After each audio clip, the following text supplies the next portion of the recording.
Good evening, and thank you for joining us on the Icu Tv main news. We take a look at the stories that are making headlines. Police probe death of 14-year-old boy in Sinda after remains found. Norway aims to strengthen partnership with Zambia. Eastern Province Minister urges improved public awareness on CDF projects. In international news, Trump sets a new deadline of 10 or 12 days for Putin to agree to Ukraine deal. And on the sports front, competition intensifies as Chipolopolo targets Chan glory.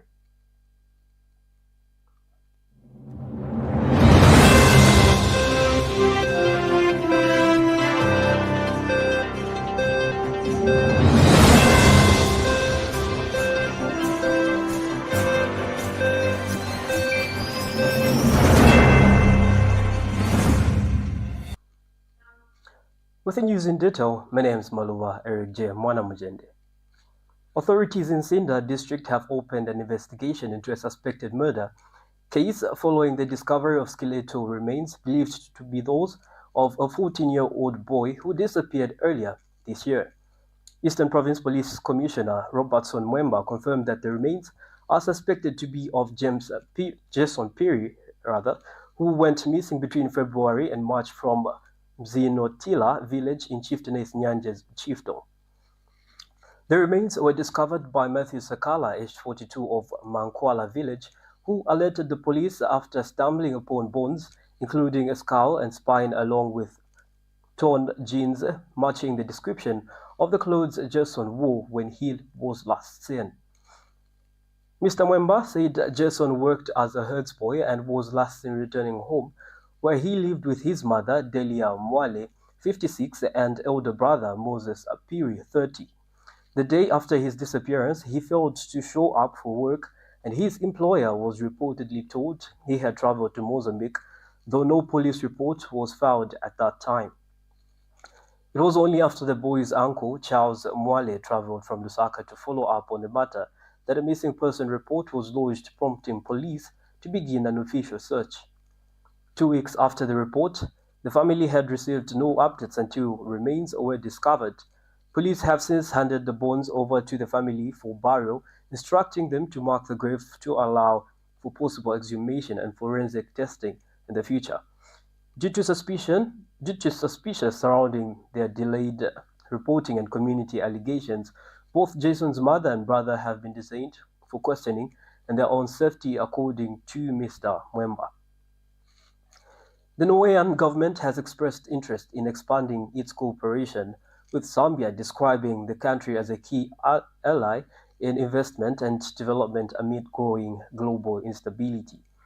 Norway's Minister of International Development, Asmund Aukrust, highlighted the current global challenges, including rising tensions in international relations and the erosion of multilateral systems. He emphasizes that during such turbulent times, dependable partners like Zambia are essential, hence Norway's intent to enhance bilateral ties.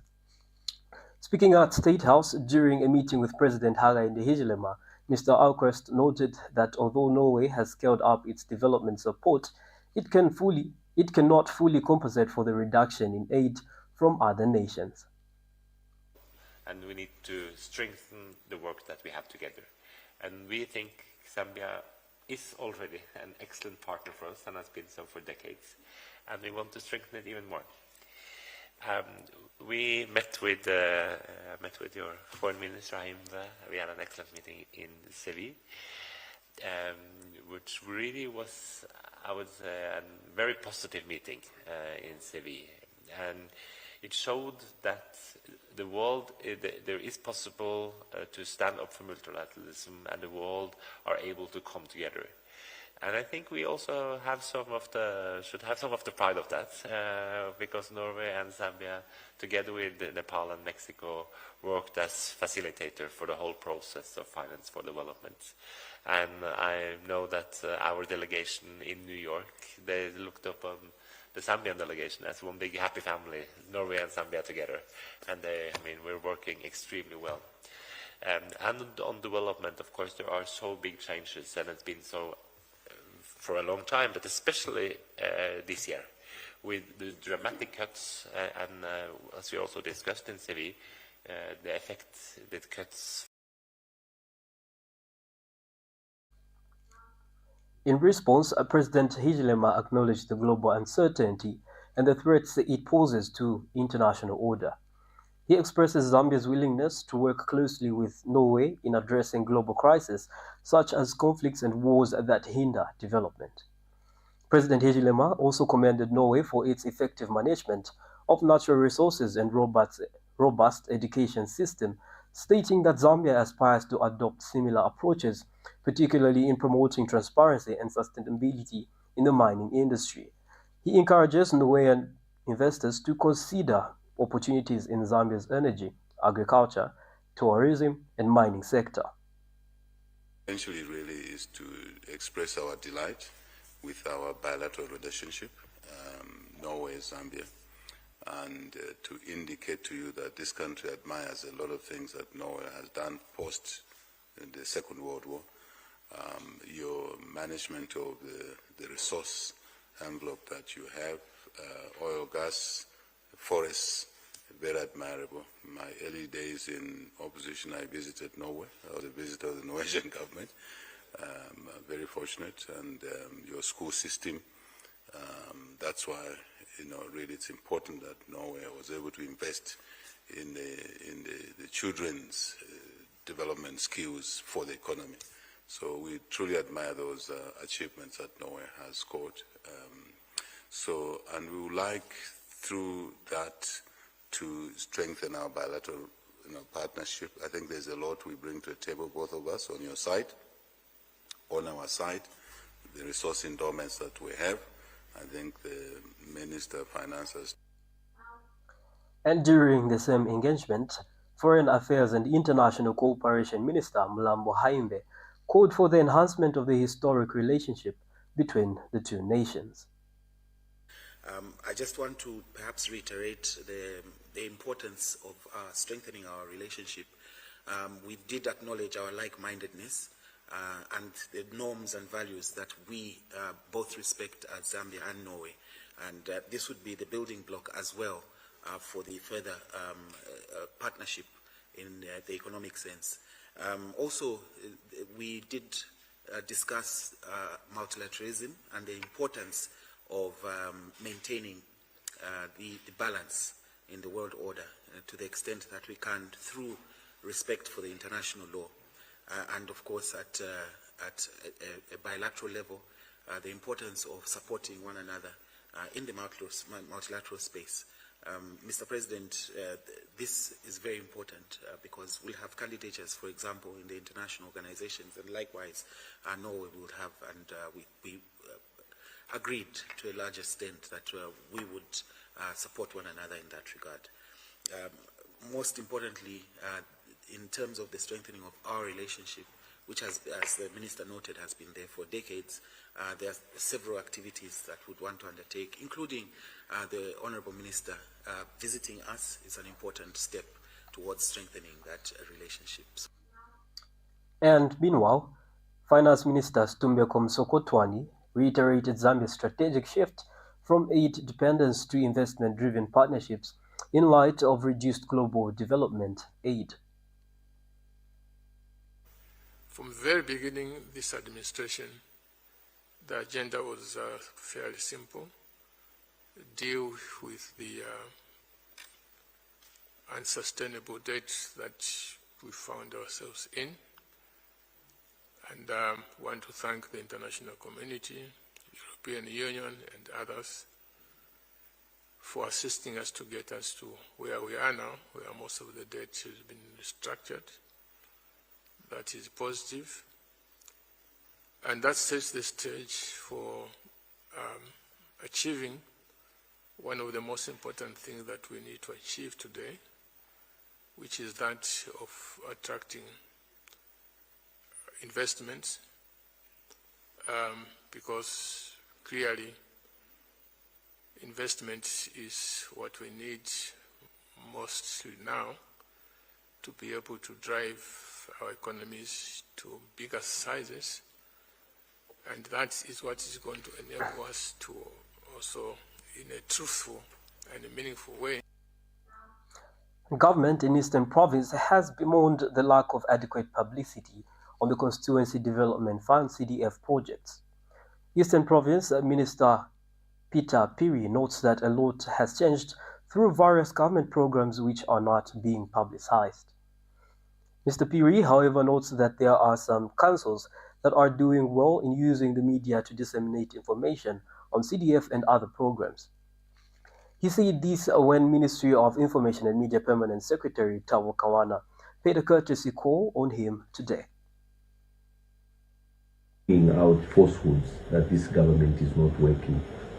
So I'm very happy that you've come to see us, and those are some of the issues that we need to raise, especially working with the local government, where we have CDF and they're supposed to be conducting programs of making announcements of what is happening in the communities, just to make them understand. There's a lot that this government is doing, a lot compared to the previous government, because I remember they used to sing about things that they were doing only in Lusaka. But today, each district that you see is a construction site. Everywhere you go, if you were just to sample 2 districts and check what is happening today, in every area there is a school that is being built, there are boreholes that are being drilled, a lot is being done. So what we need is an interaction with people, radio programs, like they are doing now here in Chipolopolo. I've seen. And on the other hand, Mr. Kawana highlighted the need for media professionalism, stressing the dangers of sensationalism. Really want to see and know what their government is doing for them, and particularly so your province, especially for the farmers. Yes. But also at the same time, your government will do well to learn and understand what the people are saying and wanting their government to do for them. And the media therefore plays a pivotal role to not only mirror what is on the ground, but also to bridge that gap of information for government on the one hand to understand its people, and the people on the other hand also to understand what government is doing for them. So when we are in your province, we do not only deal with our own staff, but we also appear on your radio programs to ensure that we reach out to the people, we engage. We also take time to chat with the media in terms of ethics, professional conduct, and the importance that the media carries, in that if the media is irresponsible, it is possible that they can actually set the country on fire by being involved in irresponsible conduct. So we from time to time have to talk to our media houses to just sort of realign and remind each other on the conditions of the licenses and how it is very important for us to be ethical and promotional. You know, when it comes to sensational reporting, sometimes the people will just pick a headline. For you are still watching the Icu Tv main news, we do take our first break. Please do stay tuned for more news.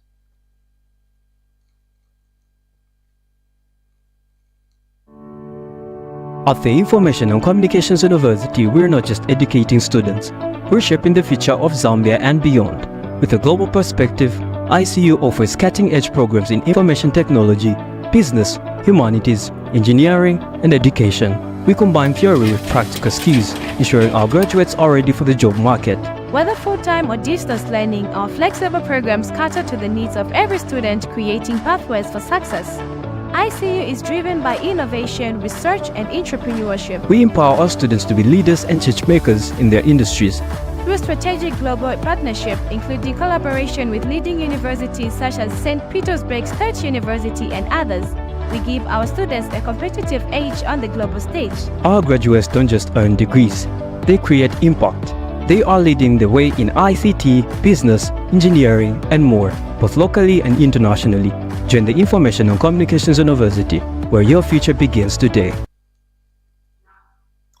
In our local stories, Lundazi Member of Parliament Brenda Nyirenda has expressed disappointment over the delayed construction of a bridge in her constituency. Ms. Nyirenda says the 1.6 million kwacha project has stalled due to the contractor's lack of capacity and commitment. She notes that despite receiving an advance payment, the contractor has failed to deliver, even resulting to the use of ox carts instead of trucks to transport materials, an indication of insufficient resources and lack of seriousness. Ms. Nyirenda adds that the contractor's continued failure to resume work despite receiving a warning letter and being given a deadline raises the risk of a project being abandoned or completed substandardly. She has since called on the council secretary and their team to terminate the contract and reassign it to a more capable and committed contractor. Ms. Nyirenda stresses the importance of awarding contracts to individuals or firms with the necessary resources and capacity to deliver quality and timely work. Contracts, and yet they don't have the capacity to deliver. This is what we talk about. You come as area member of parliament, you leave business for the house to come and check on the CDF projects. You'll find that this is what is happening. It's so annoying because people, they require this bridge constructed. You can easily use this road going to Kakomba. But you find that children crossing over, going to Kakomba Primary School, they'll be cut off. If this contractor doesn't get on site, people who are capable of doing this work, you can imagine the workers on site, they are saying, no, they can't find the proper type of sand to be used. It means that this contractor can't even, hire trucks. You can imagine they are using ox cart. We are talking of a contract of 1.6 million. Person doesn't resume the works in the next 1 week. I'll simply say it's a scam. This is the way CDF money is being given to cadres so that they can get the money, and at the end of the day, they don't do the work. A major infrastructure boost is underway in Hari Mwangakumbula Ward 12 of Kanyama constituency, where Councillor Aaron Mwanza has announced the construction of several roads funded through the 2025 Constituency Development Fund, CDF. Mr. Mwanza says Estima, Chifundo, and Lavenia roads covering a 2-kilometer stretch will be constructed to connect John Leng and Chivolia to Ben Bella into the Kafue roundabout. He adds that Chivolia Police Road linking Kalusha Bwalia Road to Kafue Road and Shala Road connecting Kalusha Bwalia to Chitimukulu in the Kampasa area will also be upgraded. Mr. Mwanza emphasizes that improving the road network remains key, enhancing livelihoods, easing access to essential services such as health posts and schools, and promoting safer, more sustainable and inclusive infrastructure. He has urged members of the public to avoid encroaching on roads and to obtain express planning permission from the Lusaka City Council's City Planning Department where necessary. Councillor Mwanza also thanked the residents of Hari Mwangakumbula Ward 12 for their active participation and submissions, which helped identify priority projects for the ward and the constituency. I'm glad to announce to the community that the cry that has been crying for proper road network has been answered in response to their submission during our 2025 community project selection. The community really wanted to work on the road, so we are glad to announce that Estima Road, the works for Estima Road that is connecting Benbela to Kafue Road, passing through Chifundo, the works have been started, and also Chala Road that is connecting Kaluchawala Road up to Kampasa Road. The works will soon start because the contract has been awarded to a contractor. And also the road that connects Kaluchawala Road to Kafue Road, that is Chiwolia Police Road, the works will also start soon. And we want also to appreciate the community for their resilience for so long time, because this has happened for the first time, like any award, like for massive road and infrastructure rehabilitations. And also those also goes to, the gratitude goes to the President, Mr. Kenneth Chilema. This is for increasing the CDF funding from 1.6 to over 36.1 million kwacha And this is going a long way in terms of accelerating community development in terms of We take a short break, and coming up next is international and sports news. Stay tuned. She is a woman. She is a victim of fate, a fragile egg that has fallen from the universe plate. She wanted to live, she wanted to love, but her life is a nightmare of the weak, blinded by emotions. A struggle for the tough day, flag of her innocence stained with scars and hidden as her pride was stolen. Is she still a woman? She wanders in despair as the tears of a virgin roll like wind in the air. Her son was gone, and that was the last break of dawn. The Rhymatic Poet. In international news, US President Donald Trump sets a new deadline of 10 or 12 days for Putin to agree to a Ukraine deal and says he will make an official announcement tonight or tomorrow. Trump made the comments during a meeting at his Turnberry golf course in Scotland with UK Prime Minister Keir Starmer. 2 weeks ago, Trump threatened very severe tariffs on Russia's trading partners if we don't have a deal in 50 days. Trump now says that there is no reason to wait and he may impose sanctions and secondary tariffs. Later today, Trump will meet Scotland's First Minister John Sweeney. And still in international news, virtual private network VPN apps have become the most downloaded on Apple's App Store in the UK after sites such as Pornhub, Reddit, and X began requiring edge verification of users on Friday. VPNs can disguise your location online, allowing you to use the internet as though you are in another country. It means that people are likely using them to bypass requirements of the Online Safety Act, which mandated platforms with certain adult content to start checking the edge of users. As of Monday morning, half of the top 10 free apps in Apple's app download charts in the UK appeared to be for VPN services, and one app maker told the BBC it had seen a 1,800% spike in downloads. When we take another short break, we'll be right back with sports news. Did you know that mental health conditions are treatable and recovery is possible? Hi, I'm Ngenia Moyo. I'm your host on Let's Talk Mental Health. I invite you all to this show where you freely express yourself, and together we find a solution. For more details, you can contact 0777 93 73 92, and we'll be there to help you find solutions to whatever you're going through.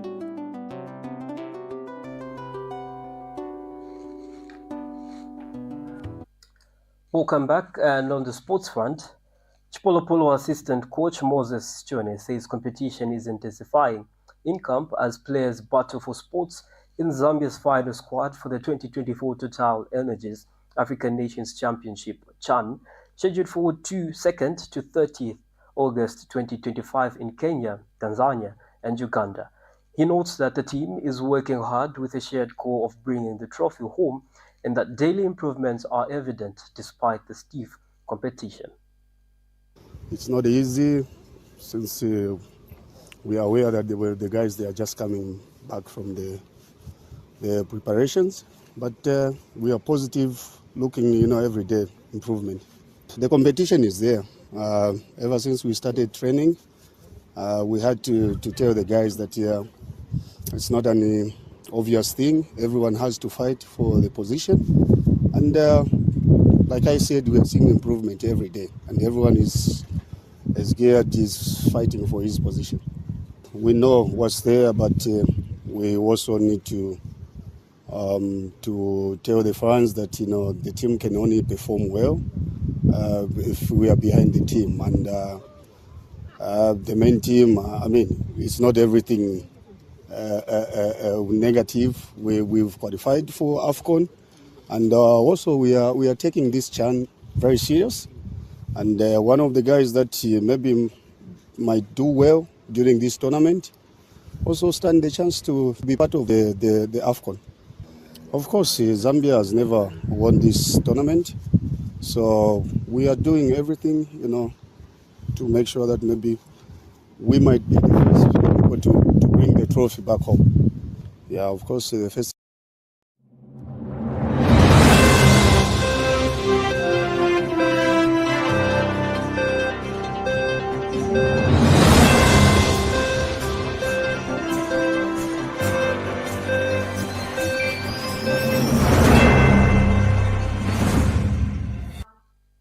Well, that sports item brings us to the end of the main news. Let's take a look at stories that made headlines.